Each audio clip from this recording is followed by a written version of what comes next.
বিশ্বকাপের প্রথম ম্যাচে গোল না পাওয়ায় সমালোচনার তীরে বিদ্ধ হয়েছিলেন ক্রিস্টিয়ানো রোনালদো। অনেকেই প্রশ্ন তুলেছিলেন, 41 বছর বয়সী এই তারকার পক্ষে কি এখনো বড় মঞ্চে পার্থক্য গড়ে দেওয়া সম্ভব? তবে সমালোচকদের জবাব দিতে রোনালদো বেছে নিলেন তার সবচেয়ে পরিচিত মঞ্চ ফুটবল মাঠ। উজবেকিস্তানের বিপক্ষে পর্তুগালের বিশ্বকাপ ম্যাচে শুরু থেকেই আক্রমণাত্মক ফুটবল খেলতে দেখা যায় রবার্তো মার্টিনেজের দলকে। ম্যাচের মাত্র 6 মিনিটেই গোল করে দলকে এগিয়ে দেন রোনালদো, আর ওই গোলের মাধ্যমে তিনি গড়ে ফেলেন বিশ্বকাপ ইতিহাসের এক অনন্য রেকর্ড। প্রথম ফুটবলার হিসেবে টানা 6টি ভিন্ন বিশ্বকাপে গোল করার কীর্তি এখন শুধুই তার। এর আগে 5টি বিশ্বকাপে গোল করার রেকর্ড ছিল লিওনেল মেসির। তবে রোনালদোর রাত তখনও শেষ হয়নি। ম্যাচের 39 মিনিটে ব্রুনো ফার্নান্দেজের নিখুঁত পাস থেকে দুর্দান্ত ফিনিশিং এ নিজের দ্বিতীয় গোলটি করেন তিনি।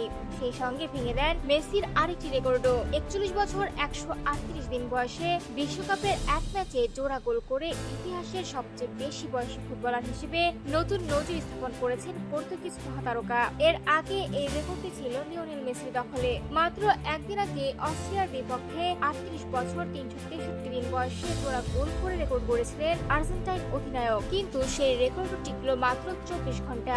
রোনালদোর জোড়া গোলের পাশাপাশি দুর্দান্ত দলীয় পারফরম্যান্সে উজবেকিস্তানকে 5-0 গোলের বড় ব্যবধানে হারিয়েছে পর্তুগাল। আর এই জয়ের রাতে আবারও প্রমাণ করলেন ক্রিস্টিয়ানো রোনালদো বয়স শুধু একটি সংখ্যা। কিংবদন্তিরা নিজেদের গল্প লিখে যান নতুন নতুন অধ্যায়ে।